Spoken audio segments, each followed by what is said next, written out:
Hello and welcome to Flash CS5 tutorials. I am Dr. Rashi Agarwal, HOD IT Department, UIT Kanpur University. We will cover the basic tools for animations and look at the ActionScript 3.0 for beginners. Now when we start off with Adobe Flash Professional CS6, we have this menu come up. We will look at we'll create a new ActionScript 3.0 and we will now get a stage here, the timeline here. These are very basic views which you can change according to your preference. If you check out the Animator View, then this is how it looks like. We can have the classic view where the tools come this side, the timeline is here and the screen comes here, but we will generally go with the essentials. Now this is the stage. You can see the size of the stage can be modified by these. This is the X and this is the Y. Now in Flash, this is the X axis and this is the Y axis. So a 550 here would mean 550 pixels on the X axis. 400 would mean 400 down here. So 00 would be this side, and then this is the size of this particular stage. Now this color of the stage we can change. So right now it's white. Then you have a timeline which basically shows you layers. You can add layers by putting buttons here. You can just delete them. Then these are basically compile errors and motion editors also available, which we'll look on at the later stage. Now moving on to these tools. You can just hover on these tools to find out which tool it is. It's a selection tool. This is a sub-selection tool. So you can just hover it and find out which tools are involved. Now the timeline, basically it shows numbers. These numbers are basically frames. So like you can see here, this is a 24 frames per second. It means that 24 such pages of or frames will be shown in a second in the animation that you make. So this is a frame 1, which is right now a blank circle. It means nothing is inserted here. Now let's try and do something inside this. So we'll just start off with the rectangle tool. This is the fill color, so you can change the color here. So maybe we can choose a red color,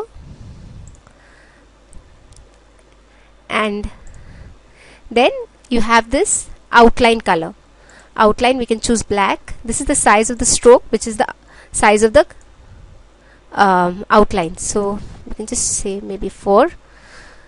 This is the size style of the outline that you want. So right now we'll just choose solid, and this is to show how beveled how rounded the edges are. So suppose we wanted to be rounded, and maybe take a 20 here. So all the 4 sides of the rectangle will be rounded. So you can see this is how it comes like. Okay, so we can just select this. Now you notice that when you single click this, only the internal portion is selected. If you double click it, both the things are selected.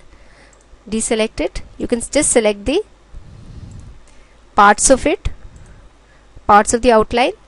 If I double click the outline, I'll be able to select the stroke. So I can change the stroke color to blue. I can change this to maybe yellow, and this is how my rectangle looks like. Now similarly, I can just press this and there'll be other tools available. So I can have a circle here. So this is basically essentially an oval tool. I'm able to draw an oval shape with this oval tool. If I hold the shift and then draw it, I will get a perfect circle. I can change the color of these. So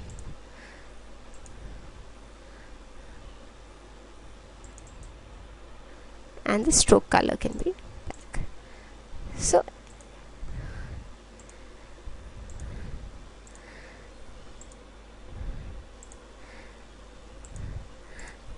So these are how my shapes I can get them. Now this is then we have a Polystar tool too. A Polystar tool you can see in the options, it can draw two things. It can draw either a polygon or a star. Now if I want to draw a polygon, I can say the number of sides that I want to draw, and I can maybe just change the colors a little bit.